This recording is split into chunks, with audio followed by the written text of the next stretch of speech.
I was just a poor girl singing in the kitchen, unaware that a millionaire chef was listening. The sunlight poured through the cracked window, turning the dust motes into swirling circles of gold. I didn't care about the peeling paint or the chipped linoleum floor. My heart raced with the rhythm of my song, every note a desperate plea for hope in a world that kept knocking us down. I remember the warmth of the dish soap in my hands, the sound of the faucet dripping like a metronome in the quiet of the afternoon that I sang because it was the only way to drown out the harsh reality. The piles of bills that never seemed to decrease. My mother's tired sighs as she sank deeper into her armchair, her eyes clouded with exhaustion. I was their spark, their light, and in those moments, I felt powerful. The kitchen was my stage. The spatula became my microphone. I belted out melodies only to silence my own worries. But that day was different. A shiver crept down my spine, something prickling at the back of my mind. I clutched my chest when I glanced outside, a shadow lingering across the street. My voice trembled, rising and falling like waves, uncertain yet yearning for expression. And then, I saw him tall, with an air of confidence that made my breath hitch. He stood there, a mysterious figure with dark glasses and a broad smile that seemed too bright for this dull neighborhood. I trembled, my voice almost cracking, yet I couldn't stop. What if he's just passing by? What if he hears me? What if my chest tightened? What if he is someone important? The whispers of my mind spun wild. Was it possible he was someone who could change everything? A million thoughts rushed through me as I exchanged glances with this stranger.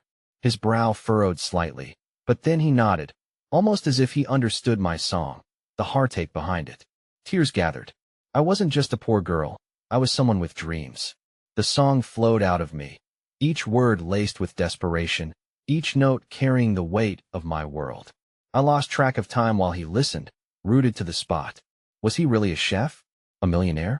If this was real, if he noticed me, would my life change? Then, just like that, he turned on his heels and walked away. My heart plummeted like a stone, the final note shattering in the air, leaving a hollow echo behind. Would I ever see him again? Did I imagine it all? Hey, before we continue with this amazing story, I need to give you an important heads up. Many subscribers have reported that YouTube unsubscribed them without warning. Take a quick second to check the red button below to make sure you're still subscribed to the channel. I'd hate for you to miss any of the exclusive content coming soon. And while you're there, smash that like button. It really helps me out with the algorithm. Oh, and tell me in the comments, which city are you watching from? I love getting to know every amazing person who's part of this community. Your participation makes all the difference. Let's connect. The days that followed felt like a blur. The sunlight continued to filter through our kitchen window, but it no longer turned the dust motes into shimmering gold. They hung heavy in the air, filled with unfulfilled dreams and lingering questions. I found myself back at the sink, the familiar warmth of the dish soap in my hands again. But this time it felt like wearing an unwelcome cloak. Reality was harsh as I scrubbed plates, the echoes of that moment replaying in my mind like a stubborn song stuck on repeat. What if he heard me? What if he was just a figment of my imagination, a fleeting mirage in the neighborhood? The laughter of the children outside barely registered. Their joy felt foreign amidst the weight of my longing. My mother had been quieter than usual, her fatigue transforming her already tired features. The dark circles under her eyes were deeper every day, shadows of worry that silenced her spirit. I tried to put on a brave face, to be the beacon of hope she needed, but my heart ached with an emptiness I had never felt before. The crushing weight of our bills, coupled with her exhaustion, made it harder to breathe. I couldn't help but wonder if my singing meant anything to anyone beyond these walls. Then, one afternoon, as I wiped my hands dry, a knock on the door jolted me from my thoughts. My heart raced as I opened it, half expecting to find that enigmatic chef standing there, ready to whisk me away into a world of possibilities. Instead, it was a delivery man, his uniform slightly weathered, a parcel cradled under his arm. He wore a warm smile, and though his face was familiar, I couldn't place him. "Delivery for Ms. Harper," he said, handing me a small, carefully wrapped box. "You've won a contest for a cooking class." My fingers trembled as I accepted it, a sense of disbelief washing over me. The reminder of perhaps getting a taste of what could lie ahead stirred a flicker of hope within me. I thanked him, But as he turned to leave, I felt compelled to ask, "Do you know anything about who chose me?" "Not much, just that someone had their eye on your talent." He smiled knowingly, and I couldn't help but blush. Could this be a sign? Was this chef or someone connected to him reaching out in a roundabout way? The thought made my heart flutter. I slipped back inside, setting the box on the table where faded memories of meals shared now seemed so distant. As I unwrapped it, finding recipes and an invitation that detailed the class, I felt the tears stinging my eyes. But as the excitement swirled within me, a sudden cough from my mother broke the moment's spell. Her frame was hunched over, each wheeze tightening my chest with a fresh wave of fear. I rushed to her side, brushing her hair away from her face as I told her about the class, trying to conceal the cracks in my own spirit. Her eyes lifted, looking for strength that I tried to project. "Oh, honey, that's wonderful," she said faintly, but she didn't have the energy to smile nor to celebrate. I wished I could take away her burdens, to brush the weariness from her shoulders like the dust from the windowsill. Over the next few days, as I prepared for the upcoming class, my hope felt jumbled with the harshness of our reality. The kitchen atmosphere grew thick with unspoken fears. My heart raced, linking the singing I adored with a world that felt just beyond my reach. I practiced for hours when she dozed, pouring my soul into every note, pouring the worries out of my heart. Then, on the day of the class, I stood before the mirror, replaying each moment, nervous enough to feel physically ill. I didn't know what this could lead to or if anyone expected too much of me, but I had to try. I stepped outside, taking a deep breath of the crisp morning air, filled with cautious optimism. As I arrived at the venue, a stylish restaurant that exuded comfort and warmth, I was met with a surprising sight. A gathering of budding chefs mingled, all seemingly more confident than I felt. The laughter and chatter filled the room, but in the back of my mind, I was still the girl from the small kitchen, unseen and unheard, clinging desperately to the last note I had sung for a stranger. And then, my heart dropped. In the far corner of the room, I caught a glimpse of him, the chef, the man whose eyes had once burned into me as I sang. He was engaged in conversation, his presence drawing several people in. But as our gazes locked, the world around disappeared. He nodded slowly, his expression unreadable, and in that moment, my heart soared with possibility and crashed with fear all at once. I wished for the words to escape my lips to introduce myself, to share my songs, but all I could feel was the weight of his gaze, potent and unnerving. What could possibly happen next? Did he remember me? Would this be the moment that changed everything, or just another painful reminder of what I couldn't grasp? My breath caught in my throat, the answer hanging precariously in the air like a dream teetering on the edge of reality. The silence in the room felt like a blanket wrapped tightly around me, stifling the words that fought to rise from my chest. I stood rooted to the spot, the laughter of my fellow classmates dulled by the thudding in my ears. As I watched him interact with others, the weight of everything, the bills, my mother's lingering illness, my own insecurities compressed my heart until it felt like I might burst. But then, he turned slightly, still unaware of how deeply he affected me. My mind raced with thoughts of what I could say, all of the reassuring phrases that fled just at the moment I needed them the most. I took a reluctant step forward, but my feet seemed cemented to the polished floor. "Are you going to stare all day? Or are you going to introduce yourself?" A voice chimed in beside me, pulling me from my reverie. I turned to see a woman with bright red curls and sparkly eyes, beaming with uncanny confidence. She leaned in conspiratorially. "Trust me, he's not as intimidating as he looks.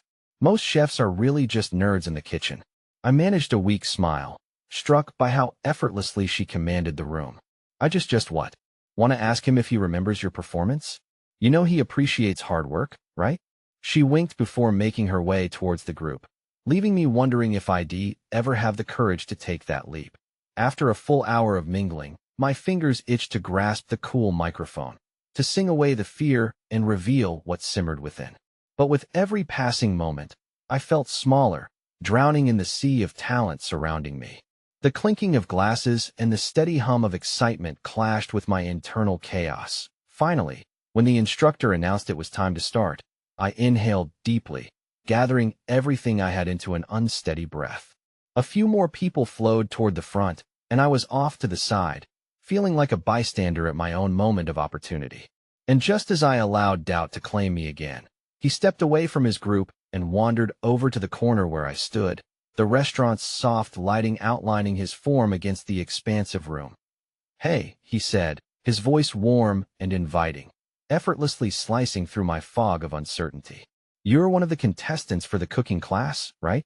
"Yes," I managed, my heart racing. I'm excited to, but my thoughts tangled, thwarted by the enormity of my hopes. Did I dare go on and mention that I had once sung my heart out in front of him? "Great. I'm looking forward to hearing your unique style," he said, tilting his head as if trying to read me.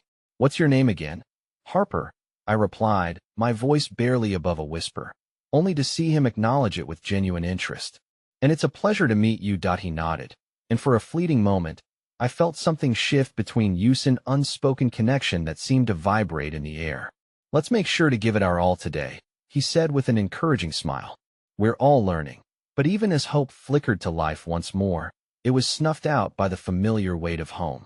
What was I doing here? A million things qualified anyone else in this room over me. Even the woman with the curls, who had already found her rhythm and home amongst these talented souls. I turned away, forcing myself back into the rhythm of the class as we moved to the kitchen section, my heart heavy with a blend of excitement and sorrow.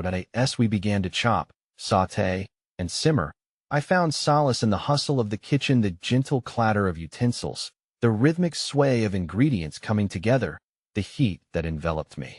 It was the nearest I had felt to singing without actually singing.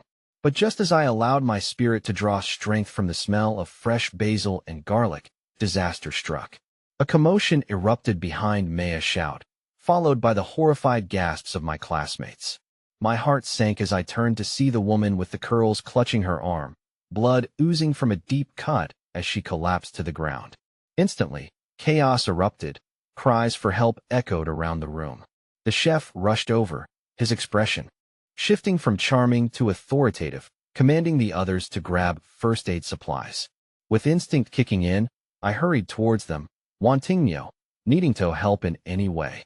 Panic widespread. I knew my opportunity to connect with him had slipped through my fingers like warm dough. But as I knelt beside the injured woman, applying pressure to her wound despite the trembling in my hands, I caught a glimpse of the chef and saw him watching me. His gaze, once filled with warmth, was now fire, and our eyes locked with a new intensity. In that moment, it wasn't just about cooking or singing. It felt as if a single thread between our lives tightened with urgency. But before I could register the electricity of that connection, the door swung open, and in walked an ominous figure, a man in an expensive suit, a stone-faced expression plastered on his face that made my skin crawl. As he said something to the chef in low tones, all I could do was hold my breath, a sense of dread pooling in my stomach. What was this man's presence? And why did I have the nagging feeling that something dangerous was about to unfold? As I searched for answers, the kitchen spun around me, feeling like precarious ground shifting beneath my feet, ready to plunge me back into darkness. The tension in the air was palpable as the suited man leaned closer to the chef, his voice barely more than a whisper, but somehow cutting through the chaotic din of the kitchen. It sent a shiver down my spine. I could feel my heart racing, the pulse in my ears heightening the moment. I glanced at the woman on the floor, her breaths becoming shallow but steady under my hands. "Please, someone call an ambulance," I urged, my voice rising above the murmurs, but my plea felt distant, drowned out by the urgency around me. The chef turned sharply, and as his commanding presence flooded the room, I felt a flicker of hope ignite inside me again. "We need to focus," he shouted, demanding attention. "Stay calm, everyone. I need someone to gather the first aid kits now." He looked at me, eyes fierce yet steady as they held mine with a mixture of gratitude and desperation.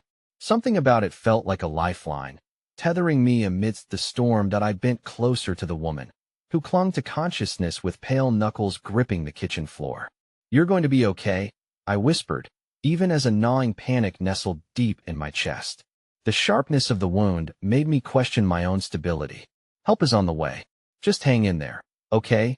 The kitchen continued its organized chaos, but my eyes drifted back to the chef and the mystery man. A throbbing ache simmered beneath my skin as I began to sense something larger at play. Their intense conversation felt like a suspension of reality, each word heavy with unspoken implications. When the shirt sleeve of the suit brushed against the chef's arm, I thought I saw a flicker of recognition, or was it fear? Maybe both. I felt a gentle squeeze on my shoulder, bringing me back to the task at hand. It was the curly-haired woman, her face distorted with pain, but somehow infused with warmth. "You're doing great," she managed, her eyes sparkling with something beyond the hurt. "You're not just a poor girl. You're so much more." Those words were a splash of cold water against the raw heat of my emotions, and I blinked rapidly to hold back the welling tears. Was she truly being kind to me amidst her own crisis? I couldn't help but feel a rush of gratitude for her bravery, her spirit.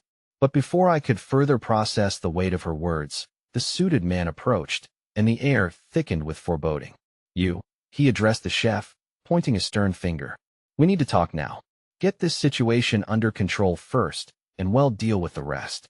The tension snapped like a taut wire, and my heart dropped as the chef's expression transformed from one of concern to a chiseled mask. "You know the cooking class is not a liability to your business. We all signed our waivers, and you can't intimidate me." I felt my breath hitch, suddenly aware of the battle unfolding between them. The honesty of what I now heard seemed to reach into my core, shaking everything I thought I understood about my craft, about the world around me. The reality of the culinary world wasn't just about passion and art. It carried with it a weight of expectation and responsibility that I had never fathomed. Just as I was about to ask the chef what this was all truly about, the kitchen door swung open yet again, this time revealing two paramedics weaving through the chaos, their faces focused and resolute. A sense of relief washed through me, followed by a glaring realization. Even amidst their resolve, I could still feel the tension persist, wrapping around us like a noose. That I had come here with dreams of cooking and singing, but now I felt buried beneath questions and situations I was learning to navigate. The contrast between my aspirations and the volatile reality clashed fiercely. As the paramedics began to work, I caught the chef's gaze again. His eyes were alight with determination, but they held echoes of vulnerability that struck a chord within me. This was not just about cooking or performing. Something beneath the surface, like the mystery of the suited man, was straining to break free. But just as I thought I might finally piece it all together, a forceful voice cut through the tumult. "We can't afford any mistakes today. We're on the verge of something huge, and you're jeopardizing it." The suited man's urgency cast a shadow over the kitchen, and my stomach twisted. What was lurking behind his words? And more importantly, what could this night lead to for all of us? As the energy shifted, the lights flickered briefly, and for just a moment, the world above us felt poised on the brink of something monumental. Little did I know, this night would alter the very fabric of our intertwined fates. The poor girl, the uncertain chef, and the looming specter of ambition that threatened to unearth deeper conflicts we weren't yet prepared to face.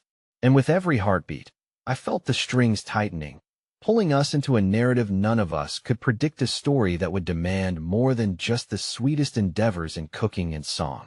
The commotion in the kitchen faded momentarily as the paramedics began their work, but the shadow cast by the suited man loomed larger with every passing second. I could still see the tension etched in the chef's face, his brows knitted together in a storm of concentration. That flickering determination seemed to resonate with the cracked hopes that lay within me. Yet beneath it all, an unsettling weight of responsibility hummed in the air. "Just breathe," one of the paramedics said to the woman on the floor, her voice cutting through the static of anxiety.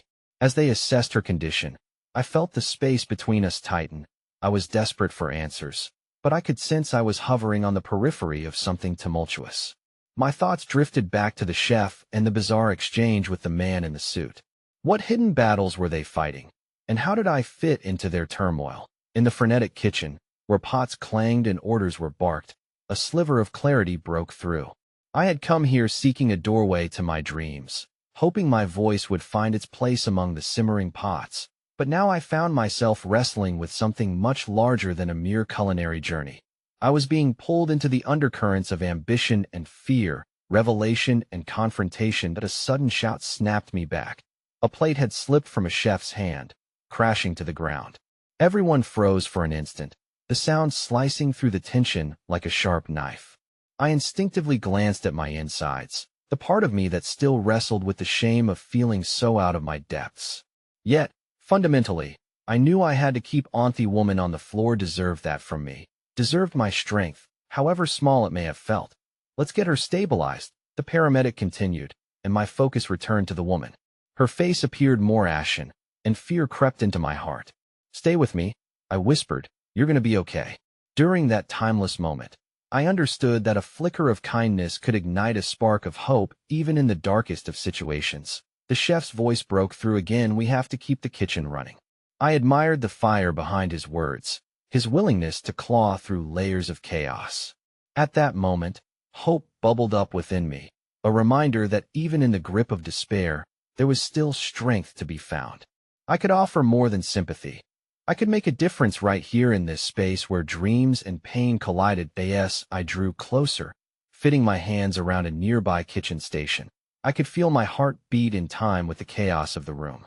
The suited man, still looming, seemed oblivious to the power of vulnerability. You're all wasting time. What we need is focus. Every second lost brings us closer to ruin. His words dripped with an urgency that clawed at my gut. What kind of ruin?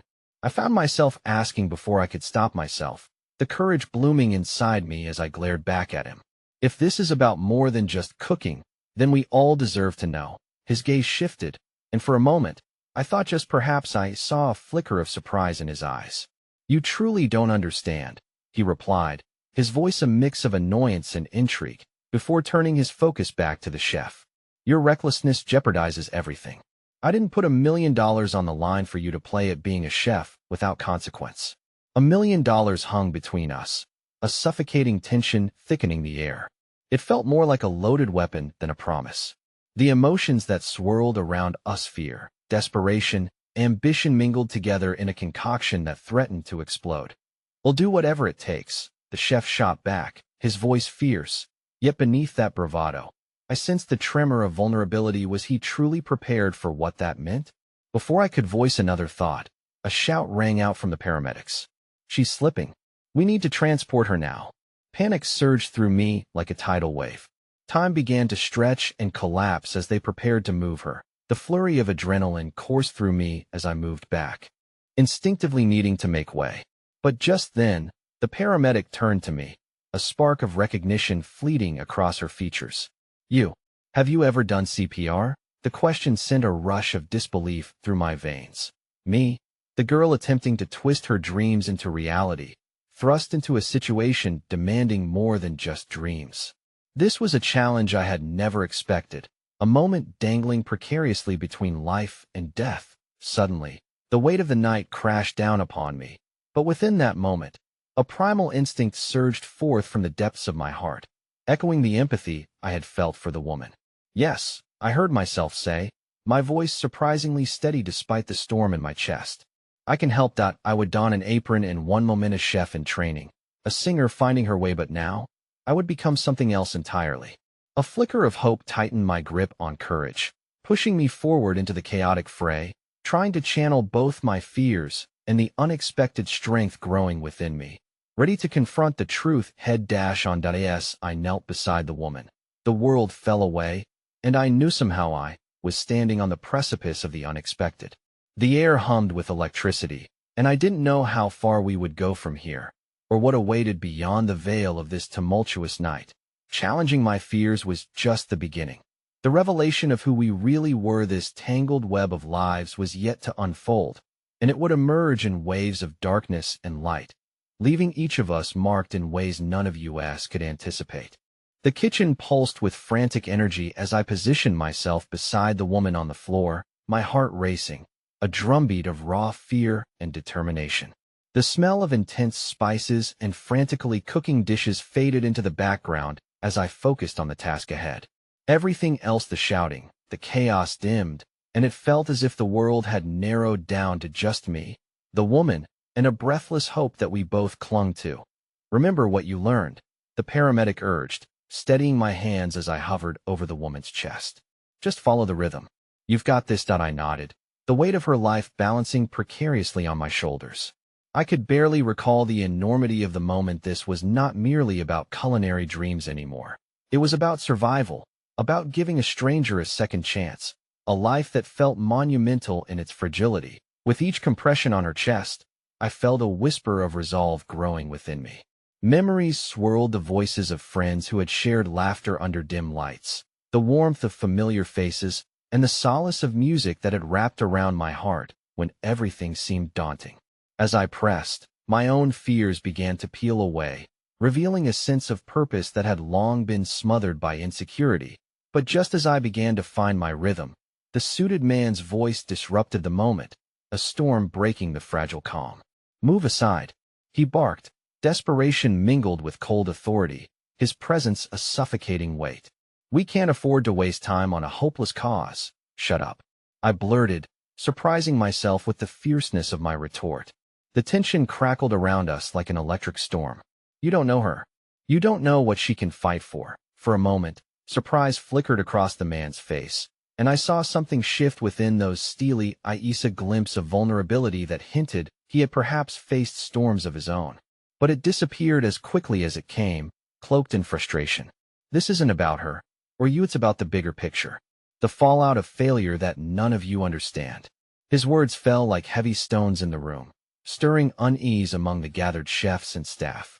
They exchanged glances, the shared anxiety painting their expressions with uncertainty. I could see the kitchen, once alive with passion and camaraderie, become tinged with disquiet under the burden of his threat. The $1 million stake loomed large, casting shadows over our dreams. Ignoring him, I focused on the woman below, feeling the beat of our shared hopes surge through me. "Stay with me," I whispered, more to soothe myself than her. "We're going to get you through this." Time bent and twisted as I lost myself in the work, each beat a combination of desperation and strength. I could hear the faint echoes of the chef's orders around me as he rallied the team to push through the unfolding chaos, blending ingredients and emotions into an unyielding surge of action. For every ounce of fear I faced, a flicker of resilience ignited within me, urging me to keep moving. Seconds felt like hours, and the air thickened with tension, the whole world seeming to hinge upon the fragile moments that flickered by like candle flames threatened by the slightest breeze. Just as my tiring arms began to falter, the paramedic leaned close, her presence a comforting warmth amidst the turmoil. "You're doing great. We need to keep up this rhythm," she encouraged, infusing me with a renewed sense of purpose. "Just a little longer." Suddenly, the clamor intensified around us, an overwhelming cascade of noise that threatened to drown out my focus as that $1 million man shouted again. I barely caught his words, but the urgency turned to a shrill insistence, demanding the kitchen to prioritize cooking over care, his vision for success overshadowing the life at stake. "Get the orders out.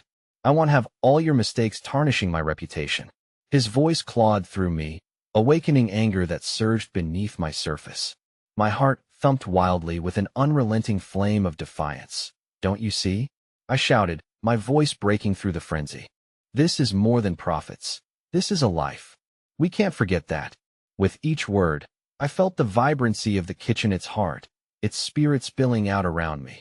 "I've been on my knees all my life," I continued, daring to meet his gaze, wondering when anything would ever matter. "And now, here I am, forced to stand for someone else because what's at stake is more than just a meal, it's everything." There was a moment of silence, everyone absorbing the weight of my words, the tension thickening even more as if the air itself held its breath. The unsung courage within the bustling kitchen suddenly erupted into spontaneous support. Whispers of agreement began to ripple through the staff. A chorus of humanity stirred awake amidst the fear. But before we could linger on this flicker of hope, the paramedic's voice cut through sharply. "She's not responding. We need to get her to the hospital now." Just as they prepared to transport the woman, my heart sank. The darkness of uncertainty loomed heavy as the paramedics hurried, and in that moment, I felt helplessness crawl back into my veins, clawing at the edges of the resolve I had just built. And then, like a thunderclap, there was a noise behind us, sharp and dissonant, a metal pot crashing to the floor. In the aftermath, silence took hold, and all eyes turned to the suited man as he stood, pale and shaken, his hand trembling slightly as he stared back into the widening eyes of everyone in the room. Something's wrong," he stuttered, his facade cracking as he looked at the paramedics. Tu didn't plan for this. The revelation hung in the air, laden with meaning, igniting an unsettling curiosity. What truth lay beneath his icy exterior, and what connections tied him to this night that were deeply more profound than ambition? As I stood on that precipice between life and death, in the midst of chaos and revelation, I couldn't shake the feeling that the real storm was only just beginning and I was right in the eye of it, waiting for the next wave to hit. The frantic energy that had filled the kitchen now electrified the air, hanging thick with unspoken fears and unyielding hopes. A moment before, I was on the precipice of my own declaration, but now, the tension coiled tighter as the suited man's vulnerability seeped through his crisp facade. "I didn't plan for this," he repeated, his voice faltering, each word a stark admission amidst the storm. Stunned silence reigned as the paramedics worked around us, their actions fluid but urgent, leaving a trail of anxiety hanging like smoke. I could see the flicker of confusion in the eyes of my fellow chefs, their brows furrowing with uncertainty. Here was a man who had dictated every move with a cold precision, suddenly stripped bare, exposed by the very chaos he sought to avoid. "What do you mean?" I challenged, stepping closer, my voice barely above a whisper but fierce in its insistence. "What did you plan for? Is this just another dish to you, another recipe to perfect?" He shifted uncomfortably, clenching his jaw. "You don't understand, I built this from nothing. Every perfect meal, every accolade, it was meant to symbolize success, strength.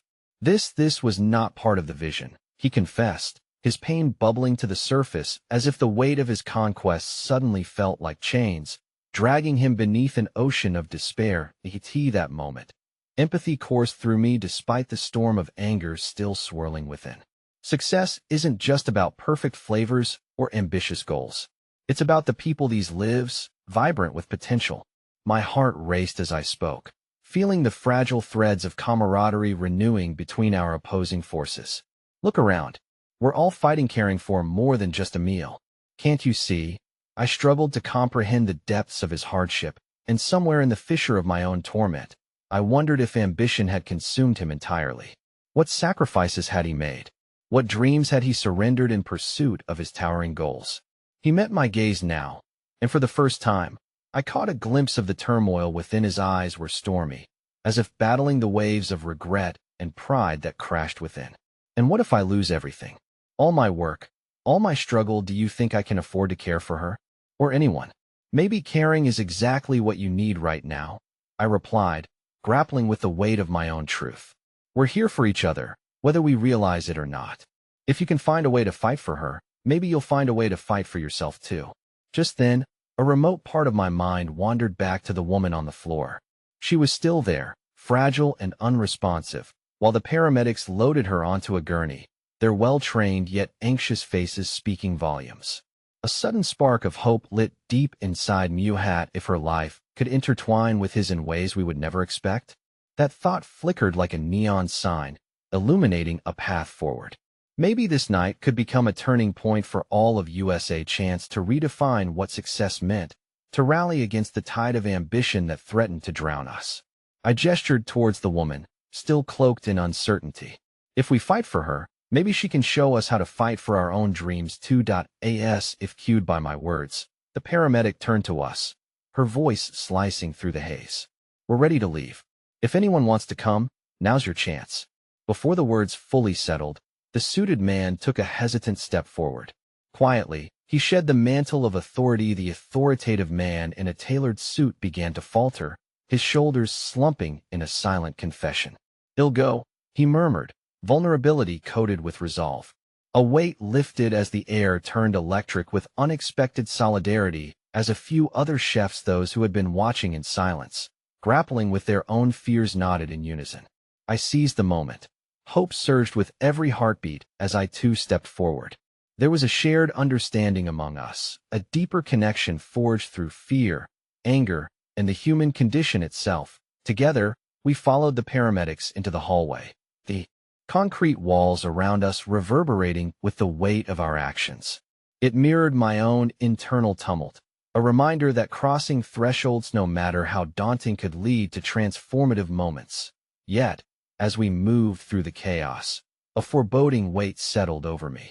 We weren't finished. The battle against ambition and self-preservation was far from over. Just as we approached the exit, another paramedic rushed in, breathless, confusion painting her features.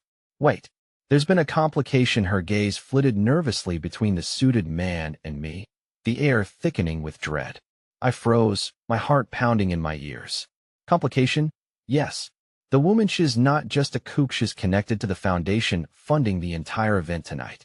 If she doesn't make it, the words hung heavy, charged with a dreadful finality that echoed every unexpressed fear I had ever known. Panic rippled through the gathered crowd, and suddenly, it wasn't just about saving one life. It was about losing everything. The weight of responsibility deepened, thickening the air around us, and I knew this was a crossroads where dreams could crumble under pressure. Caught in the eye of the storm, I looked at the suited man, uncertainty mirrored in my own expression. We had a choice: would we rally together in this moment of crisis, or would we each retreat into our shells, paralyzed by fear of failure? The sound of the emergency room doors clanging shut behind us echoed the question left unspoken. Would we stand for something greater than ourselves, or would fear consume us, leaving nothing in its wake? I clenched my fists, terrified of what lay ahead, but unable to turn back. Hope flickered faintly in my chest, ignited by the shared struggle we all bore. The night wasn't over, and as that spark grew, I knew we were about to face a reality that none of us had anticipated. The air in the dimly lit corridor shimmered with tension, the urgency of a heartbeat echoing through the walls. I stood rigid, my thoughts racing faster than my pulse. Out in the chaos, the paramedic's words hung like a guillotine, ready to drop, threatening to sever our fragile threads of hope. If we didn't save her, we wouldn't just lose a colleague. We would lose the very foundation of our dreams, the lifeblood of our shared aspirations. The suited man, whose name I still didn't know, had gone pale under the white fluorescent lights. His eyes brimmed with a strange mixture of fear and a desperate need for redemption. I could see the gears turning in his mind, the recognition of the stakes pressing hard against his chest. It was clear that the weight of the situation was not lost on him. Who would have thought? I murmured, half to myself, half to him. Her life, her survival, could be the key to opening doors we didn't even know existed. His gaze flickered to mine, a soft spark igniting in the depths of uncertainty. Just moments ago, we had stood on opposing sides, locked in a battle for dignity and ambition. Now, we were united under a banner of shared humanity, faced with an overwhelming truth: our lives were intertwined in unexpected ways, bound by the choices we made in this moment. With resolve, I stepped toward the paramedic. "What can we do?" I asked, my voice unwavering despite the maelstrom within. "Is there anything we can help with?" The paramedic, visibly reassured by our sudden unity, swallowed hard. "We'll need her vital records. You'll have to reach the kitchens, and then we don't have time to waste," the suited man interrupted, determination now coloring his voice. He turned, face alight with purpose. "Let's move." The moment turned electric, an undeniable pulse of adrenaline surging through our veins. The suited man, my allies, and I hurtled down the hall, racing against the clock as though our lives depended on it because, in a way, they did. Bursting into the kitchen, the familiar aroma of spices filled the air, a stark contrast to the sterile environment we had just left. It felt incongruous that life could continue in the midst of such chaos, but we were desperate. The sight of chefs scrambling, pots clattering, was at once invigorating and disconcerting. I found it hard to believe that each of us had been blissfully detached from the fragility of existence, only moments before. "Where's her station?" The suited man barked, taking the lead again. "Corner by the spice rack." I shouted back, scanning the room, my heart racing. We pushed past the busybodies, our singular focus filtering out the mundane distractions of a typical kitchen. When we reached her station, I nearly gasped. The space was filled with the remnants of her passion, her beloved cookbooks, handwritten notes, and an unfinished dish waiting for its final touches. It was a powerful reminder that our paths were more intricately woven than we realized. This woman seemed to be the nexus of our collective ambition, and now she lay far too still, waiting for the intervention that might not come. "There?" I pointed to the drawer beneath the counter. "Her records will be in there." The suited man flung it open, rifling through papers with a fervor driven by desperation and guilt. His breaths came faster, each exhale punctuated by the heavy weight of responsibility. For a moment, I hesitated, studying him. Gone was the emotionless man who had once ruled over us with an iron fist. This was a man fighting for conviction, wrestling with the very essence of his choices. I felt a fierce wave of respect wash over me. He emerged triumphant, clutching the records. "Let's get this back to them," he urged, eyes wild with purpose. As we raced back, my heart pounded with a mix of fear and an inexplicable sense of belonging. Was this what it felt like to fight for something more than just personal ambition? In that moment, adrenaline coursing through me like lifeblood, I felt the walls of my own doubts beginning to crumble. But just as we rounded the corner, a sharp cry pierced the air. It was the paramedic from earlier, her expression one of sheer horror as she communicated a new crisis. "We're losing her." The suited man's face drained of color, and I felt my own heart plummet. It was as if the cosmos tilted, and everything we had fought for began to slip away. "No," I shouted, my voice raw, desperate to understand. "What do you mean? She needs immediate assistance. Without stabilization, we can't transport her safely." The urgency in the paramedic's tone cut through the air like glass. Everything around us blurred into a haze as my mind raced. How could we help? A sudden sense of clarity emerged in my thoughts. "We need to get everyone together," I shouted, rushing out of the kitchen, the suited man and other chefs following close behind. "If she's the key, we can't let this moment die. We need to channel our skills, share our energy and passion."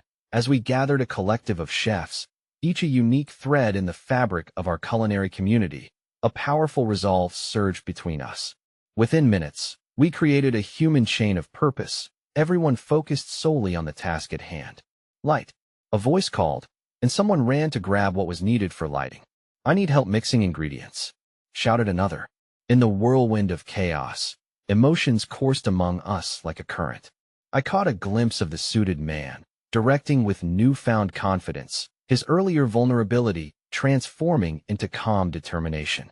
But just as hope surged, an unexpected figure appeared through the kitchen door, the owner of the foundation, a well-known mogul whose presence could silence any room. "What's going on here?" he demanded, eyebrows raised in an imposing manner. The very air seemed to still at his arrival, every heartache and flicker of hope caught in our throats. In that moment, blood rushed in my ears, drowning out all clarity. The impending reality crashed down upon us as I faced an uncomfortable truth. Were we racing against the clock not just to save one life, but the very credibility of our dreams? As the world around us fell silent, a haunting question echoed through me. Were we ready to stand together and fight for not only her life, but our collective destinies? Time was slipping, and with every heartbeat, the gravity of our choices weighed heavier, threatening to pull us all down along with her. In that taut silence, the man beside me took a deep breath, ready to step forward. But would he be the beacon of hope we needed, or would this moment unravel everything we had just built? The heaviness in the kitchen thickened, the weight of our realities pressing down against the fragile thread of hope we had been weaving together. The owner's powerful presence loomed over us, his eyes narrowing as he assessed the chaotic scene, the assembled chefs, the thrumming energy directed towards saving one life, and the profound, unspoken camaraderie we had built in mere moments. "Why are you all so focused on this one woman?" he demanded, his voice gravelly and laden with skepticism. "She is only a junior chef. Her absence won't crumble this foundation unless you choose to let it." His words cut through the air like a knife, and the air was laced with collective disbelief. Were we really at the brink of letting this journey slip away so easily? I felt fury boiling inside me, igniting a spark that surged with righteous indignation. This wasn't just about one woman. It was about the lifeblood of our hopes and dreams, the passion that bound us all together. Because she embodies everything we stand for. I discovered my voice, loud and unwavering. Her talent and spirit breathe life into this kitchen, and losing her would mean losing the heart of what we strive for. The executives and managers flanking the owner exchanged puzzled glances, unsure of what to make of our ferocity. I stepped closer, channeling my every ounce of conviction. "Every dish, Every moment we serve together or do it because of the fire she ignites in us. We owe it to her to show what we're truly capable of when united. The suited man, beside me where the shadows danced over his determined face, nodded as though my words illuminated a path for him. And more importantly, we owe it to ourselves to protect each other. We're not just cooks, we're a family. A family doesn't abandon those who are struggling, but rallies around them. A flicker of hesitance crossed the owner's face, as if my words had unerringly pierced through his steely exterior. For a breathless moment, silence enveloped us, stretching out indefinitely, as uncertainty hung in the air. "Fine," he said finally, his voice low and cynical. "Show me what you can do."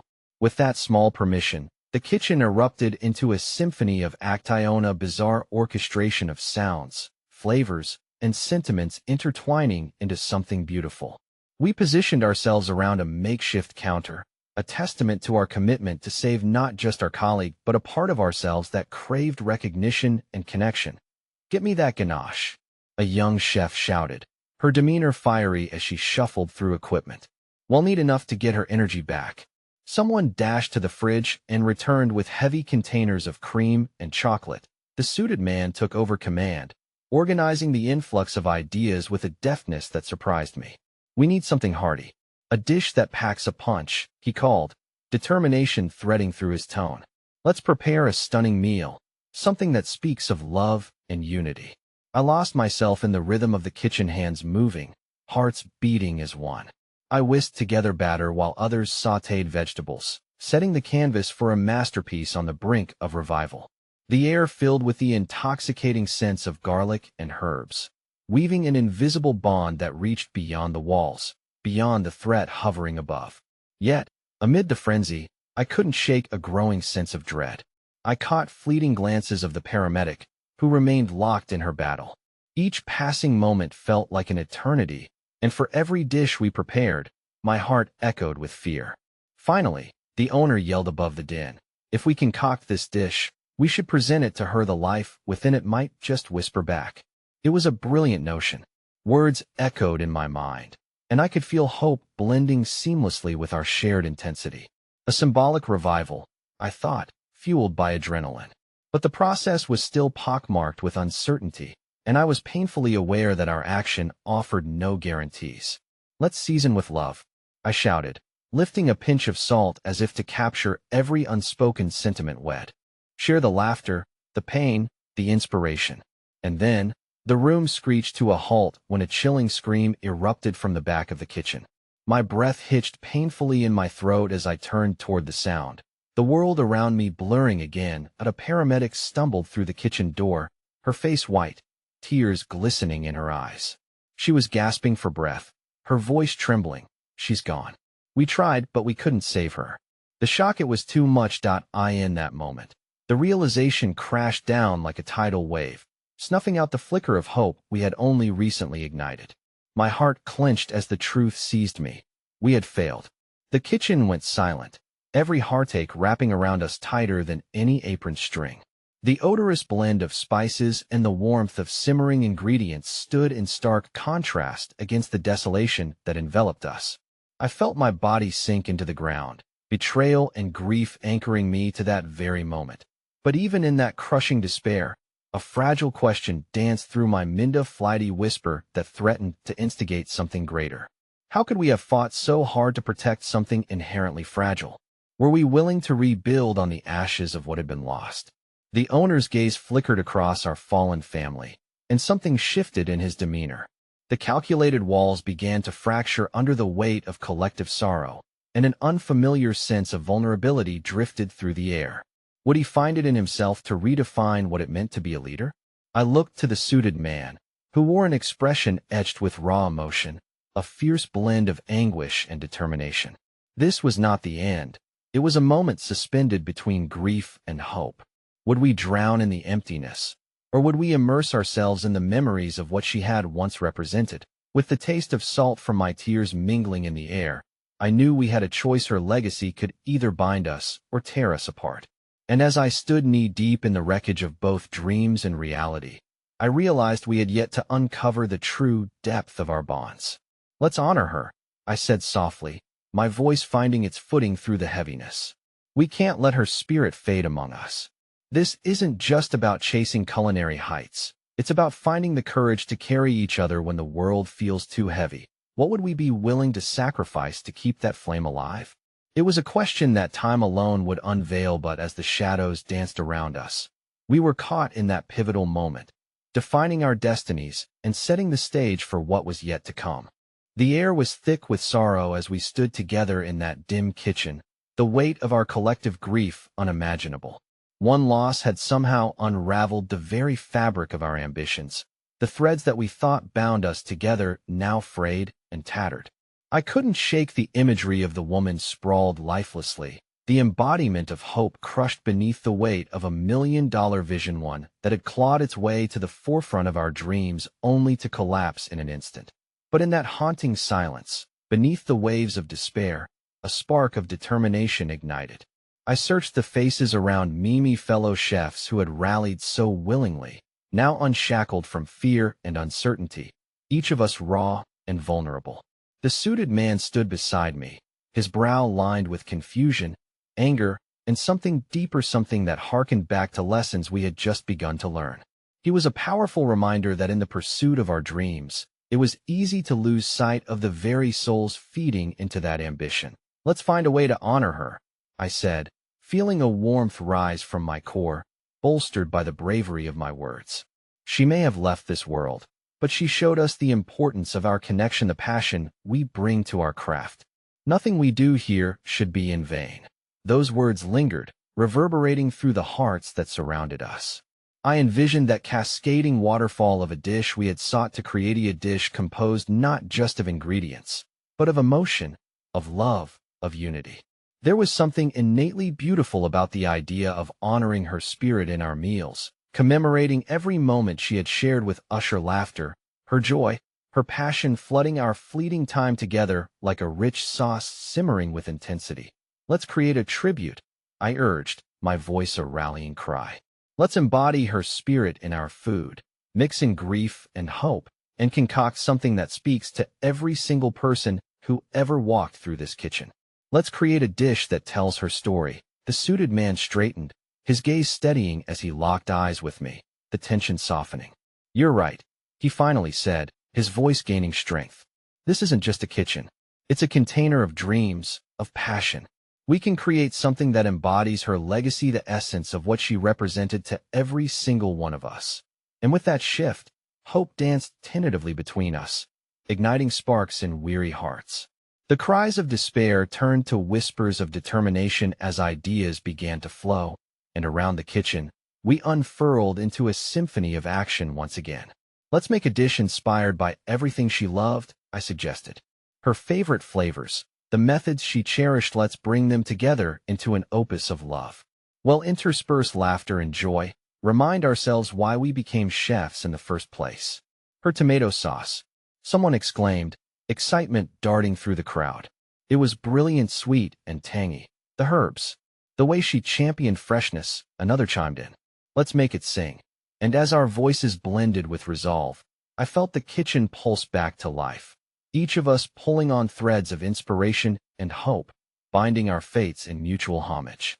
We began crafting that meal, puffs of flour clouding around us as we whisked, chopped, and sautéed to our heart's content.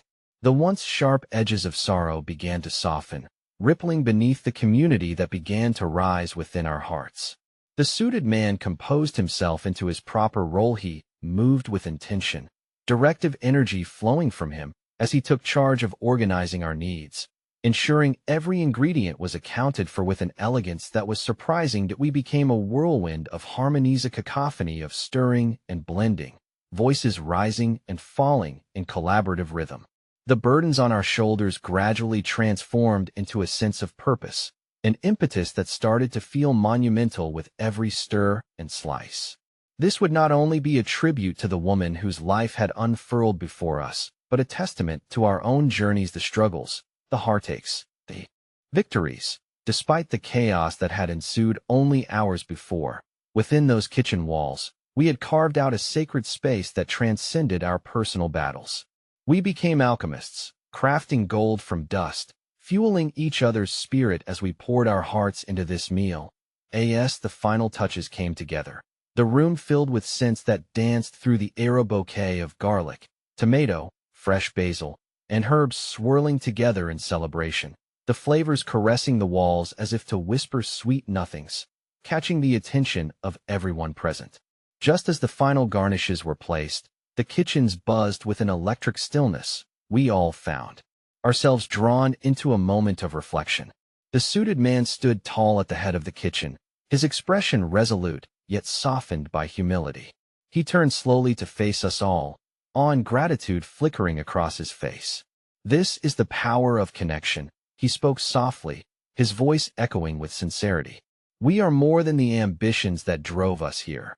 We are a tapestry woven from kindness, understanding, and a desire to uplift those around us." And as he stood there, sharing raw vulnerability, something shifted profoundly in the air. A binding truth united us, a revelation that our individual pursuits were mere threads in this intricate weave of existence. It was in coming together that we found purpose, that we discovered who we truly were. Suddenly, buzzing phones began to illuminate the corners of the kitchen.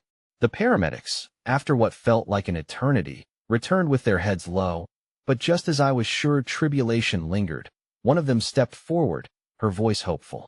"The patient, she's stabilized. It appears she's pulled through." A collective gasp filled the air, the realization hitting like sun breaking through storm clouds. The kitchen erupted into cheers, warmth flooding us all. We shared wide smiles, laughter echoing like children who had just run free into the sunlight after a storm. "Let's serve her this meal," I proclaimed, the crescendo of joy washing over me. "Let's bring this dish to her and remind her that she is not alone, that she is a part of our family, forever." And as we gathered around the table, gently plating our tributia, lush, vibrant creation steeped in love, connection, and the resilience we discovered in one another, the space filled with chatter, with laughter. It was as if the very walls themselves held the echoes of the woman we had lost and the bond we had found. The suited man stepped to the head of the table, his eyes reflecting the light of shared dreams realized. "Today, we don't just remember a colleague, we celebrate our unity. We revive the pride in what we do together. We will never forget the spirit of those who came before us." Those words hung in the air, spurring us onward. And in that moment, I understood we had woven our own destiny into something beautiful. As the night faded into soft shadows, wrapped in warmth and light, we carried our creation, a dish our spirits crafted out of love and connection to honor the spirit of the woman who now lived with us, in every taste, every bite, and every passionate soul huddled within the kitchen. We were bound in ways I could never have imagined before, and somehow through that loss, we had found a way to understand that it wasn't the pursuit of perfection that mattered but the journey of creating something more significant than ourselves. And in the quieting dawn that followed, I whispered softly to the winds, letting the truth roll through me and out into the ether. We rise together, united in our dreams and the songs we carry. The last note hung in the air, resonating throughout our journeys yet to be shared, leaving a deep imprint on our hearts, a beautiful reminder that we were never truly alone.